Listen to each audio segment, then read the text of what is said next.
Hey, what's up you guys? This is Rob from The Gay Guy Plays, and today we're yanking harder and faster than ever when we take a look at Red Veil's Rakta Cernos. Now, let's face it, the bow category has been dominated by a couple of fairly prominent weapons, with good reason. Even the Daikyu, which in my opinion comes in a steady third, is quite a powerhouse. So when Red Veil decided to work their magic on what is considered the worst bow of the bunch, I knew that they would have to do something fairly spectacular in order to win over the masses. And honestly, I think the little boogers did it.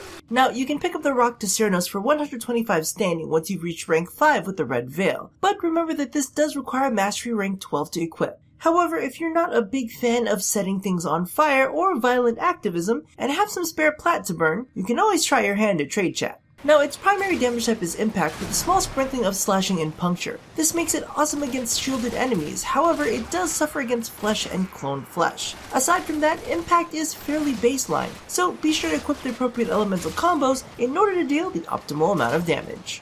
Now, the Rakta Cernos has actually received a pretty hefty upgrade with both a 50-point boost in base damage, giving it the highest base bow damage in-game, and a massive decrease to its charge rate, bringing it from 1 second all the way down to a little less than a third of a second, making it the fastest bow in-game as well. It also got a 5% boost to its status chance, but really, who cares about that? Now, this little bump in base damage actually puts it ahead of the Paris Prime and the Dread when comparing yellow crits. However, I do need to remind you that this does have the lowest critical chance of all of the high-end bows. With a max point strike, it caps out at a very respectable 87.5%, while the Paris Prime caps at 112.5% and the Dread tops out the curve at 125%. Now, I have heard of a few people replacing Speed Trigger on a standard bow build with critical delay to put the Rakta Cernos at 104%, which is still less than its predecessors, but drops its charge rate to 0.9 seconds, actually making it slower than the others who sit at 0.5 with Speed Trigger. However, if you're willing to give up a little speed, you can always slot in some splash damage to help make up for the critical deficit.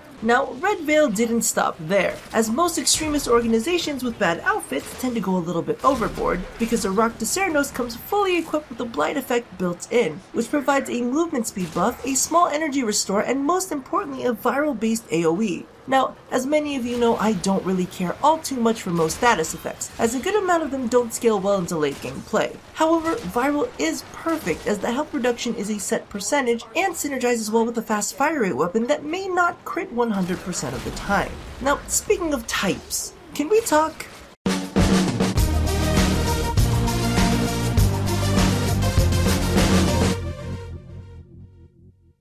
Okay, so let's all be real here. The second we saw the Rakta Cernos, a majority of us thought, damn, that is gonna be shitty. And I know that the driving force behind that is due to the fact that its damage type is impact based. For the longest time we've heard nothing other than people ranting about slash damage and how it's the best endgame damage and that all other physical damage types are inferior, especially impact. And here comes little Rakta Cernos putting both the puncture and slash based bows to shame. In fact, after I shared my playtest with people, they literally looked at me like I had told them about oral sex for the first time. I'm supposed to put my what in their what? But what if they just had lunch? And I mean, they got teeth in there, like the kind make for eating steak and shit. Or of course the converse. He puts his what in my what? I mean, he washed it, right? How do I know if he washed it? Do I ask him? Is that rude? I mean, I'm coming face to face with it. What if it looks funny? What if I start laughing at it? You can't take that shit back. Regardless of how surprising it is, suspend your disbelief because it is true, it's actually freaking amazing.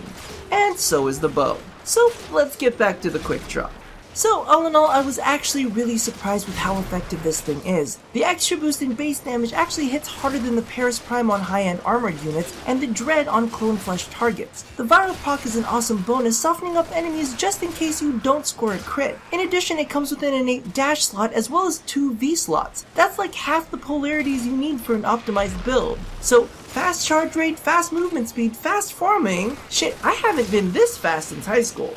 So, thank you all for watching another episode of The Quick Draw. If you haven't already caught it, be sure to check out the playtest I did pitting the Rakta Cernos against the Dread. And don't forget about my review on one of the other big upgrades of the bunch, the Sancti Tigris. Now, don't forget to do all the things that I asked you to do at the end of every one of these, and as always, if you plan on being fast, be sure to wrap it up unless you're comfortable with contracting a little viral. Just a friendly reminder from me at A Gay Guy Plays.